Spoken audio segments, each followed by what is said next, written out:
আসসালামু আলাইকুম ভিউয়ার্স, আজকে আপনাদের জন্য নিয়ে এলাম ধান ভাঙার কল। বর্তমানে বাংলাদেশে যে প্রেক্ষাপটে যে ধান নিয়ে যে সবাই অনেক কষ্ট করে আসলে কৃষি ফলন ফলাতে হয়। সেই কষ্টের ফলন আগের কালে গরু মানুষ নিজেই নিত আস্তে আস্তে।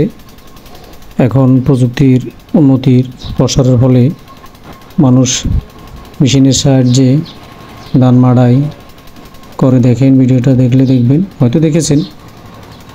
এখন পৃথিবীর প্রায় সব দেশে এই ধরনের প্রযুক্তি আসলে এসেছে, আমাদের বাংলাদেশে চলে এসেছে।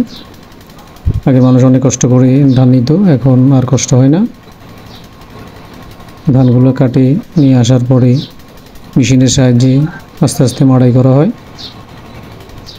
ভিডিওটা আপনাদের দেখানোর উদ্দেশ্যে করা। দেখেন, ভালো লাগলে কমেন্ট শেয়ার করবেন, অন্যজনকে দেখার সুযোগ করে দেবেন। এই ধরনের ইন্টারেস্টিং ভিডিওগুলো হয়তো আমাদের ফেসবুক পেজ, ইনস্টাগ্রাম, ইউটিউব বিভিন্ন চ্যানেলে আমরা আপলোড করে থাকি আপনাদের দেখার জন্য। দেখবেন, আপনারা দেখে অন্যজনকে দেখার সুযোগ করে দিবেন। এই ধরনের ভিডিওগুলো আমাদের ফেসবুক থেকে, ইউটিউব থেকে, ইনস্টাগ্রাম বিভিন্ন মাধ্যম থেকে আমরা এই ধরনের ভিডিওগুলো করে থাকি। কারণ আপনাদের দেখার উদ্দেশ্যে এগুলো আমরা করি। আপনাদের হয়তো সবার পছন্দ হবে।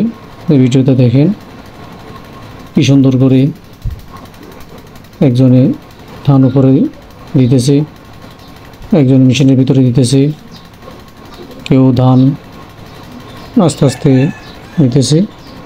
ধানগুলো বের হওয়ার পরে কীভাবে ধাপে ধাপে একজন আরেকজন এভাবে করে করে ধানগুলো নিতেছে। আসলে খুব দৃষ্টিনন্দন দৃশ্য। এই ধরনের ধানগুলো এখন আসলে মানুষ শর্টকাট করে ধানগুলো মাড়াই করে নিতে পারে। অনেক কষ্ট অনেকাংশে কমে গেছে মানুষের। এখন প্রায় ধানগুলো এইভাবে নিয়ে থাকে মানুষ। দেখলে দেখবেন আপনারা ভিডিওটা, অন্যজনকে দেখার সুযোগ করে দিবেন। আমার বাড়ির আঙিনায় ধানগুলো নেওয়া, তাই আপনাদের দেখানোর উদ্দেশ্যে ভিডিওটা করা। আপনাদের ভালো লাগলে লাইক কমেন্ট শেয়ার করবেন, অন্যজনকে দেখার সুযোগ করে দিবেন। যে খুব অল্প সময়ে এই ধরনের ধানগুলা নিয়ে থাকে। আপনারা এই ধরনের মেশিনের সাহায্যে ধান নিতে পারবেন। কৃষকদের আসলে অনেকাংশে কষ্টগুলা কমে গেছে এই ধরনের প্রযুক্তির ব্যবহারে। দিন দিন আসলে মানুষের কষ্টের লাঘব হয় প্রযুক্তির ব্যবহারে। এই ধরনের মাধ্যমগুলো ব্যবহার করে আপনারা অতি সহজে ধান মাড়াই করে নিতে পারবেন। ভিডিওটা ভালো লাগলে শেয়ার করবেন, অন্যজনকে দেখার সুযোগ করে দেবেন।